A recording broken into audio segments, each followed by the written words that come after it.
morning, right, everyone. we're live. Hey, everybody, happy Monday. It's 9:05 a.m. here on the West Coast in Portland. That means it's just about lunchtime on the East Coast. Happy to see everybody again. We're doing this for the 11th straight week.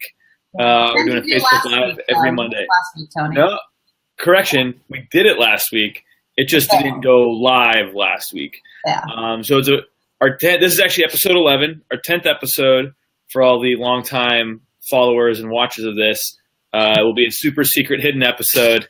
It will never see the light of day. We did it during the eclipse. We were in the path of the totality. And for some reason, maybe it was, I think, what was it? Mercury was in retrograde and the eclipse was happening. The technology did not work with us. We did it from our phones and it disappeared. Tony also had a mimosa on hand, so that could have been, technical error. I don't know. Suspect. But so that episode will never see the light of day, but that was episode 10. It was a very special episode. Meg cried. We talked about some real truths on it. Real truths.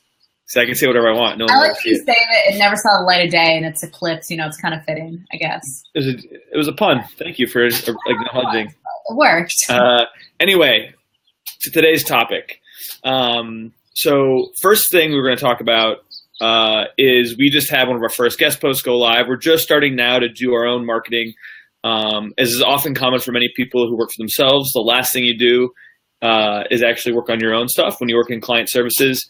So we do a lot of marketing for our clients, and we're just now starting to actually get out there. We're going to have our actual website go live in about a month with a blog. We're just starting a guest blog. So it's exciting and fun. But our guest blog was over on ConvertKit, and it was in their 8th kind of magazine-style blog. They released one magazine-style entry a month with like 9 or 10 blog posts associated with it. And this issue is called Money Matters. It's about money, how to make money, how to spend money as an entrepreneur. And the article we published was about how to know if you're ready for advertising. And the reason we're starting with this, and I'll share the link in the notes if you're curious about the article, but the reason we're sharing this topic is someone on our team mentioned that they thought it was really interesting how honest we were in the guest post. And the reason they said that is because we talked about how we've had trouble previously actually running Facebook ads for ourselves. Even though we have a lot of successful Facebook ad campaigns for clients, running stuff for yourself is often the hardest to do because you're too close to the topic. It's hard to see really what your audience is looking for. And so we talked about that in there. And in the idea of being open and transparent, we're going to try something new with these Facebook Lives. And that's we're going to try and focus on one topic every week that we ourselves care about as entrepreneurs, and that we hope other business owners and maybe even freelancers could really appreciate. So for our first topic, in episode 11 here, it's the only topic we're going to cover this week. It's going to be morning routines. And the other reason we're talking about this is we have a client who we're producing a webinar this week for, and it's on morning routines. It's actually one of my favorite titles. It's called The Unseen Hours, the morning routines of the most productive CEOs and professional athletes, because this client of ours is a very successful coach who coaches C-suite executives and professional athletes. But this idea of morning routine is something Meg and I have been really good at for a while, and then we've also fallen off the wagon. And so we want to talk about morning routines today. It's a constant struggle, but yes. Yeah. So morning routines. Some of you might already have one. Some of you might have tried it and failed. Some of you might just wake up and do whatever you want to do. I've done all three before. But Meg, why are morning routines important in your mind?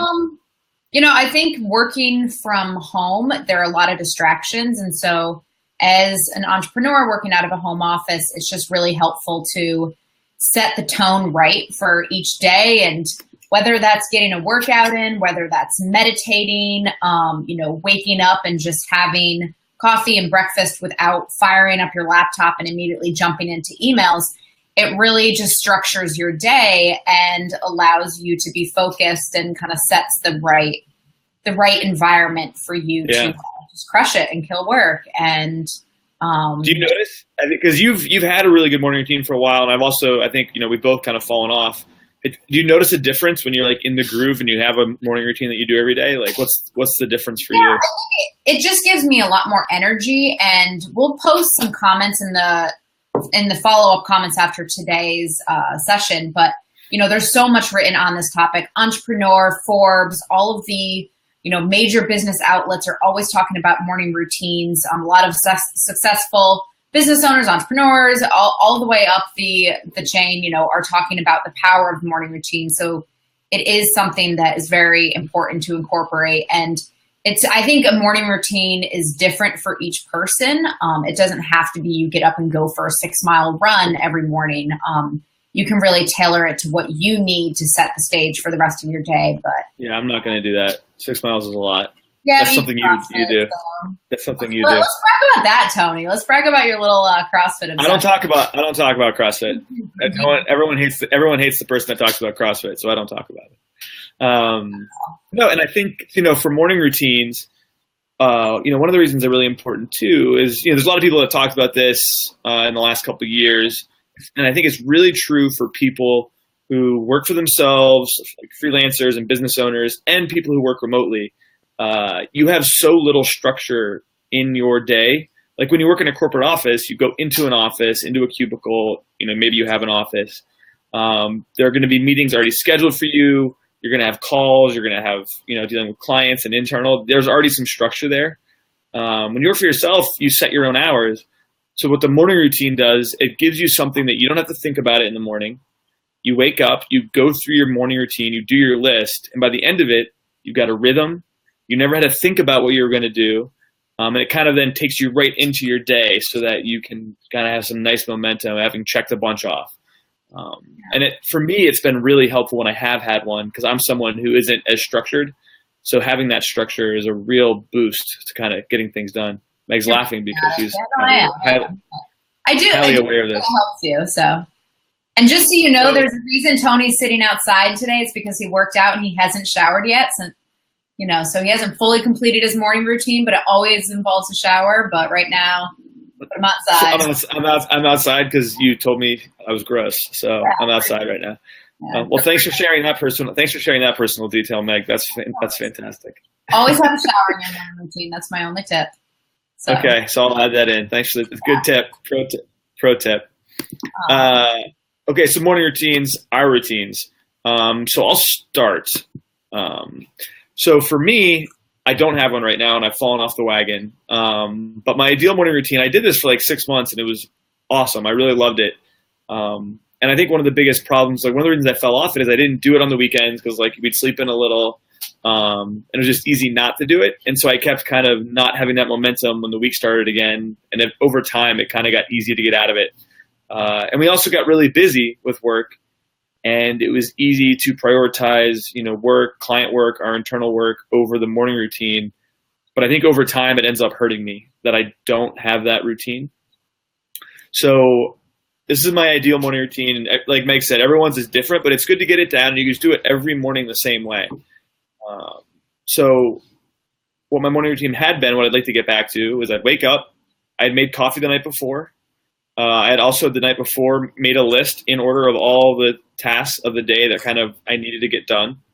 So I'd wake up, turn the coffee machine on. I would get up about 5 a.m. You don't have to get up that early. That was just what I like to do. I like to get a little work done before I go to the gym. So I'd wake up at 5, coffee on, sit down. I would meditate for 20 minutes. And then this is, in the idea of being open and transparent. This is why I mentioned that ConvertKit post in the beginning, because we're being open and transparent today. I feel incredibly dorky saying this, but there's a book called The Daily Stoic by Ryan Holiday, where every chapter is one day of the year, and it corresponds to a Stoic quote, and then has like 1 or 2 pages about that quote and how you can think about it for the day. So I would read the corresponding day's chapter, think about it, how I could apply it to my life, listen to some music, while I then read like a chapter or 2 of an actual book, either a business book or a fictional book, something to just kind of stimulate my brain. And then I'd get into my day. We have a Slack channel where we fill out all the things we're going to do that day that we're going to focus on. I'd fill that in. And then I would actually try and tackle one good task. So I'd have about 45 minutes left before I had to head to the gym, try and tackle one good task to get some momentum already done for the day and, work done. And then head to the gym around 6:30. And that was my morning routine, and it worked really well. and I really enjoyed it, but I fell off of it. So I'd like to get back to it. But that was my morning routine. So I have a question for you, Tony. You Yes.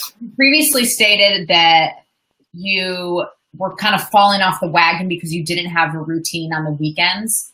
Do you really think you need a morning routine on the weekends? Because I'm split on this. I feel like weekends are moments kind of embrace just being lazy and sleeping in and just rolling out of bed and watching cartoons or TV shows. And I know I don't really watch cartoons. I don't even know why that popped to mind. But it was something I did as a child, not so much anymore. But I binge watch TV on Netflix in the morning and eat pancakes. Yeah, no, I agree with you. I mean, I didn't think I needed it, but I do think it was something that hampered me because then on Mondays I wasn't necessarily in the rhythm of it.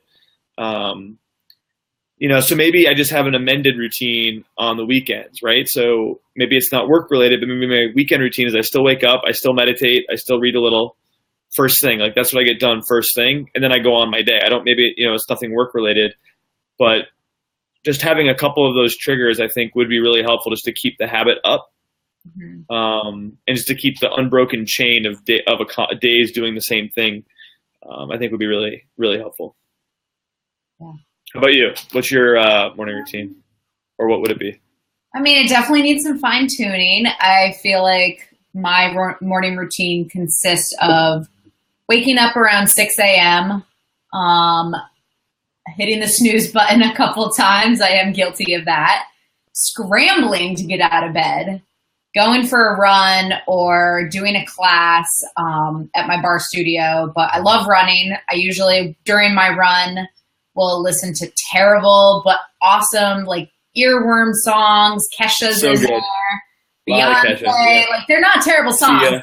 Sia. Sia's in there, but really get the blood pumping and then come back here. I have breakfast. I sit at my desk and I actually use this tool online. It's just tomatotimer.com. And it's a great tool because it's a countdown timer and it's for productivity. And so it'll have a little timer there for 30 minutes. And while I'm sitting at my computer, drinking my coffee, eating my breakfast, I just let the timer run and I'll check my personal emails, kind of go all over the place online, check Facebook, do my kind of guilty pleasure things online so that then once the 30 minutes is up, that means it's crank time and I'm just focused on work. I kind of got all of my other things out for the day. But that's what it currently is. What's your ideal? What's your ideal routine? My ideal, yeah. I think mine isn't like mine either right now. It's what? Meditation. So I think for waking up and going to the gym or going for a run, ideally I would like to get back into the habit of using Headspace. It's a really great mobile app and it takes you through guided meditation sessions every day. The guy who runs the meditation sessions is Australian, so automatically swoon. Sorry, Tony. But it's just nice, it's a great way to wake up every morning. So you got the great Australian accent guiding you. A tranquil, 15 to 20 minute session, and it's marvelous. So I would say adding meditation in and maybe not eating breakfast at my computer. Even though I'm not doing work during those 30 minutes, I would say, being more mindful and present and just eating breakfast. I like that. Like at the dining table or out on the patio or something is just sounds lovely. So I like that. What was the tool you use? What's the meditation app? Headspace. Yeah. And I believe you can get premium versions, but there's a 10-day free trial. There's a 10-day one that's free. Then if you get the paid one, you get like a ton of extra sessions. For me, I really like 10% Happier. It's made by I can't remember his name. He's a news reporter for ABC News. He had a on-air panic attack like 6 years ago from stress and discovered meditation as a really effective tool to help him get back on air. And it's a very non-woo-woo meditation. He comes at it from a very practical point of view. And I think both you and I were late comers to meditation. But for me, I really noticed it. When I'm doing it, it's fine. But when I stop doing it, that's when I really notice a difference. And I notice that I miss it and that I'm missing that more feeling of calm and focus that it can bring. Yeah. But I think this brings us into a good idea. So let's talk about morning routine tools. Because there are a lot of things you can do. You mentioned Tomato Timer, right? We also have the 2 meditation apps, Headspace or 10% Happier. And I think both of those have some free things you can try forever. Like, they have 10 sessions each that you could probably try and just test out meditation for yourself. What else do you like for your morning routine? I would say we use Acuity as a scheduler on our calendars, and that really helps with the morning routine because both Tony and I have from 7 to 9 a.m. blocked off so that we can't accept any calls. Clients know that they can't book time during those hours, same with our teammates, because that's the thing with the morning routine. You have to prioritize it and you have to prioritize yourself, and you can't let other people take control of your mornings, because as soon as you start making exceptions and letting your calendar and your clients and your colleagues kind of dictate your schedule, your morning routine goes to shit. So it's that whole unseen hours thing where that's your time. So, use something like Acuity where you can automatically have it block your calendar off those hours. You can share that link out so everybody can join whenever they want, but they're never offered the option to join during your morning routine time. Yeah. So I would say that's a great one. Coffee is an amazing morning routine. I would say good tool. That's a good tool for morning routines. Yeah. I would say for me, I also like Asana, just because that's what the night before I organize my to-do list for the next day. So that when I do my morning routine, I actually have my first 3 items are all morning routine related. So I check those off as wins, check. And then it leads me right into like the big thing I need to get accomplished that morning. And then I kind of just have momentum throughout the list. I'm not great at checking off everything on my list, but when I do have a morning routine, I find I'm much more effective actually working through it. So that's something that's definitely really important.